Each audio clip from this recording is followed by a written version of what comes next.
Execute episode 66 of The Checklist, brought to you by Secure Mac. I'm Ken Ray. I'm Nicholas Raba. And I'm Nicholas Tacek. Have we ever talked about security features built into iOS? Of course we have. But things change. When we started this show, people were still walking around with iOS 9.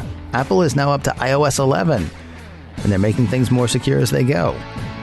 Apple's mobile operating system had some top-notch security and privacy features before iOS 11, but they've added some new ones and refined some others. On today's checklist, we'll cover some of the best new security and privacy features introduced in iOS 11. We'll also hit one that seems to have gone in the wrong direction, at least from a privacy point of view. Items on the list: Face ID, better protection against unauthorized backups, new physical safety features, better tracking prevention, improvements to photo privacy, and finally, a questionable change to Control Center in iOS 11. So the marquee feature, security-wise, that came out from Apple in iOS 11 in 2017 is one that a lot of people aren't going to have, but Apple touts it as the future of smartphones. Talk to me about Face ID. Well, Face ID is kind of the successor to Touch ID, which came out a few years ago now, and was definitely a great improvement to security. For those who've been living under a rock, Touch ID is where you can authenticate and get into your iPhone, unlock it with your thumbprint or your fingerprint. Face ID gets rid of the thumbprint sensor. It gets rid of the home button entirely on the new iPhone 10, and your face is your passcode. Your face unlocks the phone. And so Sorry, I'm just picturing somebody rubbing their face all over their phone the way we used to do with our fingerprint, but it's not that, obviously. Thankfully, not quite. So basically, Face ID works with a special type of camera on the front of the iPhone 10, and it sends out a lot of these. I don't know if it's hundreds or thousands or millions of these little laser beams? Not laser beams, but it's little points of invisible light that will kind of map the contours of your face. And when you initially set it up, it measures things like the distance between your eyes and kind of the depth of your face, basically facial features. And it uses machine learning to identify your face. And every time you go to unlock your phone, it learns your face again. It learns it better. So even if you put on glasses, take off glasses, if you grow a beard, anything like that, it still knows it's you. So it works the same way on a security level as Touch ID did, which is that it uses what's called the Secure Enclave coprocessor. It's basically a coprocessor built into the hardware that handles the encryption stuff. It handles storing your biometric data, in this case, your face print, kind of like your fingerprint with Touch ID, and it stores it in a secure manner where it's actually encrypted in memory. The coprocessor has a unique identifier that's basically hard-coded onto it when it's manufactured, so you can't fake it and you can't take the chip out and put it into another thing and get the data off of it. It's basically a way to keep your biometric data that's being used to unlock your phone safe and secure, and it only stays on your actual iOS device. It doesn't ever go into the cloud. It doesn't leave the device, which is obviously a plus for security. So some cool stuff comes along with Face ID being available now for the new iPhone 10. The coolest feature, I think, besides being able to unlock your phone with your face, which is really quick. It's actually, in my experience, works a lot better than Touch ID in that with Touch ID, it could obviously fail if you're wearing gloves, or if your hand is wet or greasy or the sensor's a little dirty. So Face ID actually solves a lot of that. But some of the other cool benefits are, for example, notifications. In iOS, you can kind of choose right now whether or not to display a notification preview when the phone is locked. So if you choose to display it, anybody who picks up your phone prior to the iPhone 10, anybody who picked up your phone could see your notification. Now, if it's just, a text message from your significant other saying they're going to be late for dinner, not that big of a deal. But if it's that, two-factor authentication passcode you got to log into your account, and it's somebody who's got your phone because they're trying to break into your account, that's not so good. And the option before was just all or nothing. You could either show the previews or hide them, not display them at all. But now with the iPhone 10, it will hide the notification preview until it sees that you're looking at your phone. You don't have to have unlocked your phone. You don't have to have previously unlocked your phone. You can glance at your phone and it will authenticate your face and show the notification preview. And if somebody else is looking at your phone, it knows it's not you and it won't show the preview. And it's pretty cool from a privacy perspective there. Face ID is kind of the new the way of the future going forward. Apple has gone pretty much all into it with the new hardware, and I think we can expect to see it across a range of devices in the future. Let me ask a question. There are these stories that come out now and again, like, I saw one video where a woman handed her phone to her 10-year-old son, and the phone unlocked for her 10-year-old son, even though, it wasn't her face. They did look alike, but they didn't look that much alike. There's also talk of worry about twins. There was even the one thing that was sort of like Bond villain level, where somebody said they had like 3D printed a mask of somebody's face, and then they put on pictures of eyes and all that stuff. I mean, I think, especially if you've done Apple News for any amount of time, I mean, you expected there were going to be some stories that came out that say, look, it doesn't work. This proves it doesn't work. I mean, I know it's supposed to be the future of smartphones, and I know it's supposed to be very secure, but talk to me about, are those real issues? Is it fear, uncertainty, and doubt being spread? I mean, what about those outlier cases where somebody says, hey, I fooled Face ID? Some of them are real, and some of them are at best unproven. As far as real things go, if you're an identical twin, yes, you're going to be able to unlock your twin's phone. Okay. That's just because that's the way being an identical twin works. If you look exactly alike, the phone's not going to be able to tell, unless you have drastically different facial features for some reason, like somebody's a pirate and lost their eye or something like that. I don't know. It's Here's the deal. First twin to get an iPhone 10, the other one has to get a face tattoo. That's what I'm thinking they should do. So the other issue, though, with some of these claims that the Face ID has been broken already, they're a little suspect. There was the one that you were discussing about the mask, and there have been a number of security researchers who have already been looking into that. And as far as I know, the ones who I know and trust haven't been able to replicate that type of finding. Mm-hmm. And there's been some concern in the security, industry that people who have claimed to unlock it with a mask have purposefully trained Face ID to be like less secure in the first place, like training it off of a mask or a partial face or something like that. So when you were initially setting it up, you were intentionally making it less secure, lowering the threshold that needed to be there to unlock the phone in the first place. So that's been the rumor lately on that one.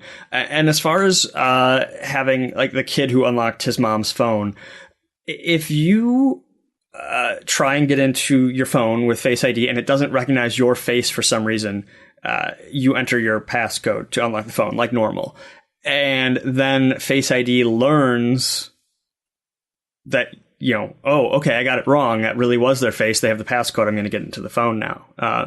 So if you are unlocking the phone, if somebody else is trying to get in the phone and then hands it to you, or you give them their passcode and they enter your passcode, Face ID is going to think that it's your face, if it's close enough. If it's like, oh, well, maybe I was slightly wrong about that. So in that case, the best information we have at this time is that in the case of the kid with his mom's phone was that he had the passcode or she, told him the passcode, and he was able to, the phone was able to learn his face because he had entered the passcode enough times when it was failing detecting her face, like that she wasn't there.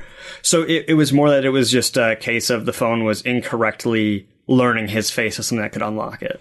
So for Touch ID, my daughter had my phone and she added her fingerprint to it. And I could remove her fingerprint at that point. So with Face ID, how do you untrain a face, or how do you see the different faces trained? Is that an option, or is there a way to reset it so you don't have any of that training in there if somebody else did happen to start the training process of it? You can reset it, I believe. I'm not sure that it doesn't store different faces, as far as I'm aware. Yeah, you can reset it. There's just a reset Face ID option, but it doesn't have different. It's not like with Touch ID, you could train up to 10 different fingerprints, and that was essentially for your 10 different fingers. People were using it so that, significant others or kids or whatever could unlock the phone as well, and that wasn't necessarily Apple's intent in the first place. Apple, with the exception of some of the classroom options for iPads, iOS really isn't supposed to be a multi-user environment operating system. Yeah, I mean, you can set up parental controls and stuff like that, but it's not really meant to have the notion of there are different users using the same device, like there would be on your Mac, where you have different user accounts in Mac OS. So now that would be awesome, though. Your kid picks up your phone and it only gives them access to the games and nothing else. No more random text messages going to people. I mean, and they have that option with that's the thing is with some of the iOS and the classroom stuff. They on iPads they do have the option for different user accounts, and it's really cool. And I think I want to say they were opening that up to the larger non-educational stuff, but I haven't really heard anything about that lately. That would be an interesting thing to see for iPad as well. I mean, it's hard to. I think of my phone as such an it's an intimate thing. I mean, a phone pretty much is made for one person to use, right? But when an iPad, you could. Yeah, when Steve Jobs first introduced the iPad, he said he envisioned it as just being sort of the family computer in a way. It just sort of sits on the sits on the coffee table, and if anybody needs to check anything, they just grab the iPad. No, I think actually that ended up being a very personal thing very quickly. No. My kids. Yeah, they don't ever give it. Yeah, kids with iPads, they don't want to give it up. They're sitting there playing Minecraft or Angry Birds, and they won't hand it over. Dude, I don't want to give anybody my iPad. And I'm not. I mean, I don't. All I do is read on my iPad. But I mean, it's mine. Get your own. But I guess if there was a way that a Touch ID or a Face ID, I suppose, or something like that, where it could, when they pick it up, it's their iPad. When I pick it up, it's my iPad. That might be a more interesting thing. And I think that is going to be something that Apple either have to clarify or address as far as the Face ID accidentally learning somebody else's face goes. Because I don't generally like to share my iPhone with even with family members, but not even your kids. You don't have any games on there. My kids, we'll see. Yeah, the Animoji is a big hit with my kids, but I still do the whole I'm going to hold the phone because they're way too little to be trusted with the $1,000 device. Sorry, I'm too little. I'm too little to be trusted with that. I just had to replace the screen on my iPhone 8 Plus. It's not just about kids, man. I'm just saying. You got Apple Care, right? Oh, no, guys. I joined the club because I dropped my brand new iPhone the other night as well. Oh. I didn't break the screen, but it's all three of us now within, a week of having our phones. We've dropped them. No, I got through a month with mine, but yeah. Oh, okay. Okay, you did better than me. Mine dropped last night. It was on the nightstand and not in a case. And the phone is extra slippery with the glass back, and it just slid right off my charging dock, and I was like, oh, there it goes. Did it survive? Yeah, it's not broken. Wow. Nice. Yeah, you're lucky. I've got mine back in my OtterBox, which is bulky as all get out, but, hopefully I can. Now I'm just going to throw it on the ground. It's like the Lonely Planet song. I'll just throw it on the ground. It'll be fine. Next item on the list. Better protection against unauthorized backups. Now, I got to ask it. Well, go ahead and tell me what we're talking about here, and then I have a question to ask about this. So when you used to plug in your phone to a computer, your phone would say, do you want to trust this computer? And you'd click yay or nay, and that was it. Now you need to enter your passcode when you're connecting it to a computer, even if the phone is already unlocked. And it's not just with your Face ID or with the fingerprint. You need to actually enter your password again to gain that whole trust level for it. we're seeing Apple really take privacy and security for devices very true to heart. So in the past, there's been ways or flaws or features that some of the forensics companies have used in the past to recover data from phones or computers at different levels. And if you're interested in that, or you've ever needed to recover data from your phone, checking out any of these forensic blogs like Elcomsoft it's a pretty cool thing to do, because you'll see different flaws or features, whatever you want to call it, that they figure out ways around how to get data off of the devices. I've had people come to me before. Friends have passed, family members, things like that, and they want access to the phone, because the phone for many people is like a diary. It's your most personal, intimate device, and it's getting harder, but some of these companies are definitely, they're in the business to be able to recover the data. So, yeah, long story short, their blogs are really interesting. Now, one thing to note for why it's important with this change, because you think, okay, the phone's already unlocked. Whoever has the phone has access to all my data on the phone anyway. The reason why it's important is for, with regards to a forensic backup, is kind of a chain of custody with evidence or what have you. Right now, it's been, at least in the United States, there's been kind of differing legal opinions from the courts as far as what's legal for the authorities to do. You know, forcing you to give up your passcode isn't necessarily legal, but they can apparently force you to unlock your device with your thumbprint. Now, in a court case, you need to have the full forensic backup of the device in question. That is basically a byte for byte copy of the phone, the contents of the phone or device as it exists at the time of arrest. And that's so you can guarantee that evidence hasn't been tampered with, because obviously that could throw an entire case out of court. So the need to have that forensic backup is very important. Now, by adding that passcode requirement, Apple is making it, I guess, it's making it harder for somebody to unlawfully get a backup of a device, without having the correct court orders and everything that would guarantee that they'd have the correct passcode to enter there. And so that's why that change is important. You know, somebody can't describe your device, or they can't take your device. I guess a less legal aspect would be, if you're asleep and somebody unlocks your phone with your finger and goes and makes a backup for whatever reason. That's also stopping that from happening. And if your phone was stolen and somebody just plugged it into their computer, if your phone was stolen and that was unlocked and they ran off with it, just another checkpoint right there. Mm-hmm. I want to make sure really quickly, though, when you say that when you plug it in, you have to put in a passcode. I mean, that's one time for that computer, right? Like my computer, it doesn't ask me for a passcode when I go to make a backup from my phone to my computer. It's that first time when you ask to trust the computer that, you have to enter the passcode. All right. I wasn't sure if it was actually just smart enough to know. It's like, okay, well, this is the same phone that plugged into this computer. Plus, I can see that his Apple Watch is there as well. Because Apple's machine learning is getting spooky. So I wasn't sure. And that's going to be an interesting thing going forward, too. Like, I wonder by the time we get to iOS 13, if it's going to be obvious how Apple is keeping people secure. Assuming, that, of course, that they keep going in the security-minded focus that they have currently.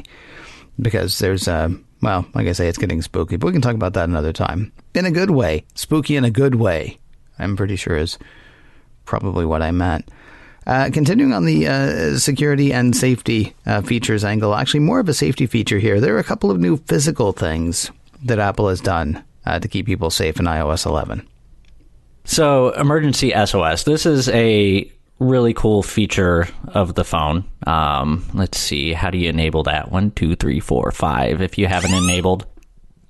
Yep, and then the noise. Oh, yeah. What the heck did you just do? It does the countdown, and then it will call your emergency contact. In the States, it's 911, or not your emergency contact, your emergency number. So it'll call 911 in the States.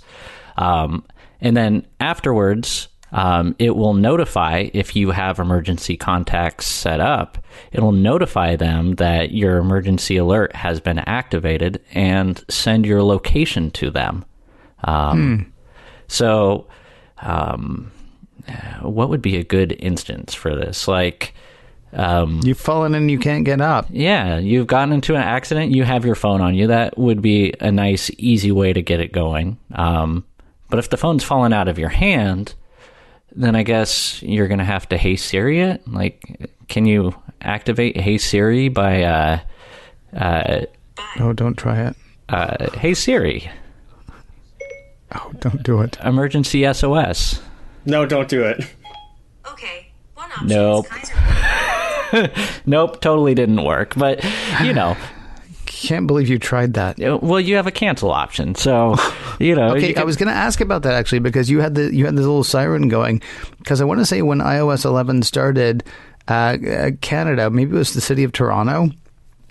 Somebody in Canada, I remember, basically had to put out an alert saying, please stop testing emergency SOS in iOS 11. Let us assure you that it works because we're now fielding too many calls from people who want to make sure that it actually works. So what I heard you set off the little like buzzer or siren or whatever. How long do you have before you've actually got, 5 seconds. It's a 5-second countdown, and you could actually disable that sound. I mean, That's for a personal safety type situation. yeah, so I don't know. I think if my kids had my phone and suddenly I heard that, I'd be like scrambling, going, no, no, no, no, no. Don't do that. But one of the other things that the emergency SOS feature does is it also disables Face ID or Touch ID as if you just restarted your phone. When you first restart your phone, you can't unlock it with your fingerprint or Face ID. You need to enter your password for the first time upon boot. So it disables that as well. What would be a good instance for wanting it disabled, right?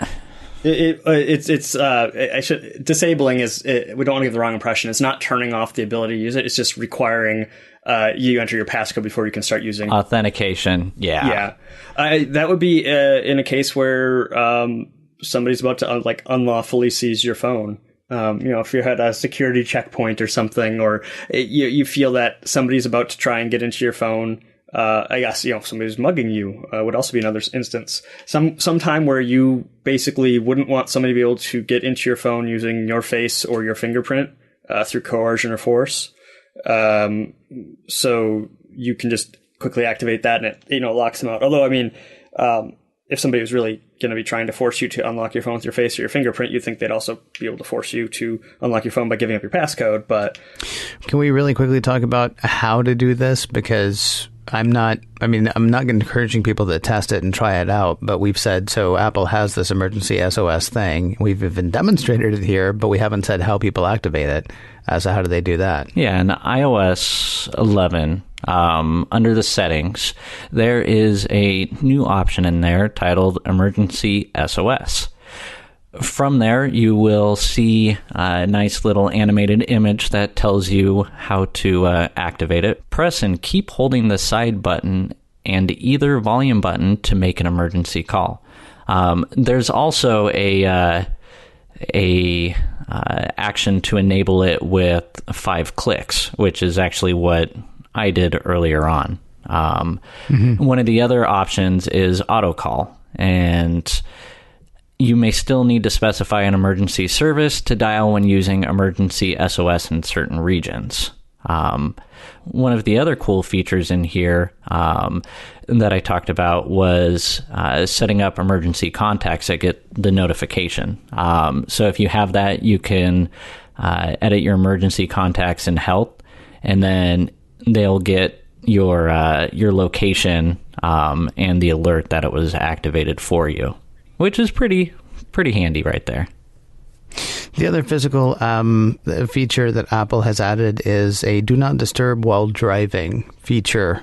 This is very surprisingly optional. I was amazed at how, and I guess I'm admitting something. I was amazed how easy it was to not turn this on if for whatever reason you did not want to turn this on. But talk to us about what the feature is. Yeah, so more and more people are using their phones, and different states are enacting laws that say it's illegal to use your phone while driving, and they do hands-free laws that could give you tickets and fine you for using your phone. The do not disturb while driving is kind of a cool feature to remind people not to be using their phone while driving. And when somebody sends you a message, they will get a reply back saying that the person is driving, and they'll get back to you in a little while. Nick actually had this one enabled. I sent him a message and I got the reply back. I was like, he has it enabled.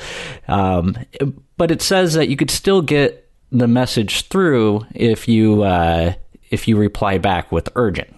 So I sent the reply back saying, does this urgent message work? And he didn't get the message then. I guess it just needs to be the word urgent by itself, not containing the phrase, not containing the word urgent right there, I guess. At least we're pretty sure. I was also in an area with like no cell phone reception, so that might have been the reason I didn't get your message. So, Ken, you didn't enable yours. I'm not saying that you're not a safe person, but that's something okay. That's something when you set up your phone that it gives you as one of the options there.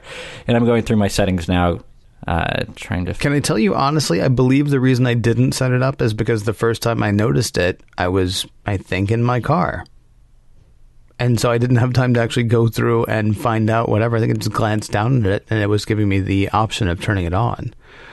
But I didn't want to take that much time to like really stop and consider or read or whatever because, I'm actually in my car doing something when it's like, are you sure you want to be paying attention to your phone right now? Like, not so many words, please. I'm driving.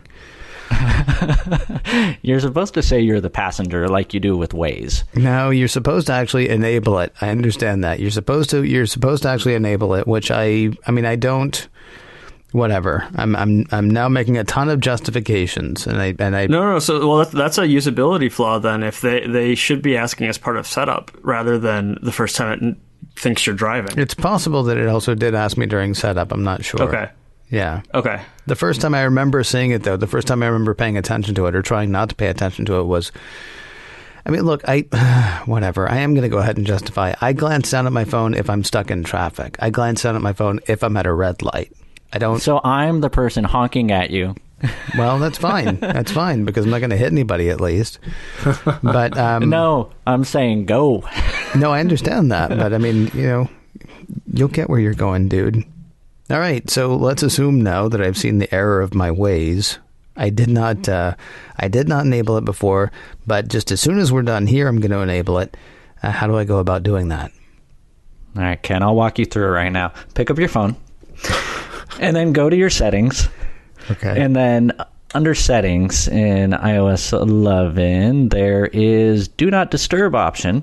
Mm-hmm. Scroll down, halfway down the page, more towards the bottom. It says do not disturb while driving. Activate. Mine says manually. There's also automatically and when connected to car Bluetooth. So you can configure it from there. That's an interesting one, actually. Oh, and I'm really curious now if it will know that with a third party, because I don't have CarPlay. What I've got is I bought a third party stereo that does have a Bluetooth connectivity. So will it recognize that as a car stereo and then say, hey, listen, you're not going to do anything but have your hands at 10 and 2 and eyes straight forward, mister. Maybe if it's a big brand and they have their ID registered. I think it's also based off of your GPS. Like, it calculates if you're driving based on how fast you're going from point A to point B. So between that and connected to Bluetooth, it might actually do it like that. Come to think of it, I know it does that, but that goes back into the spooky machine learning that we were talking about just a few minutes ago. Well, I know we started the show by saying that we were going to cover 6 topics today, and we are going to cover 6 topics today. But, time's a thing. And so what we're going to do actually is we're going to make this a 2-part episode, it turns out. So we've covered the first 3 segments. We talk too much. Huh? Well, we never shut up. Is that that's the rap song, isn't it? I think it is. I want to remind you, though, there are actually notes for what we've already hit, and there will be notes, of course, coming up for the next one. If you haven't checked those out, they're good references for the things that we discuss. I mean, sure, you can rewind the entire podcast or, fast forward through it, or you could find just the bit that you're looking for on this show's page, and that is securemac.com/checklist. You'll find notes for this show and the 65 shows that came before it, all in one place. That is securemac.com/checklist. If you have a question you'd like to ask us or a topic you'd like to hear us hit, our email address is checklist@securemac.com. The address again is checklist@securemac.com. And if you can't remember that, please do remember this. You're listening to The Checklist, brought to you by Secure Mac. And we'll talk to you next week.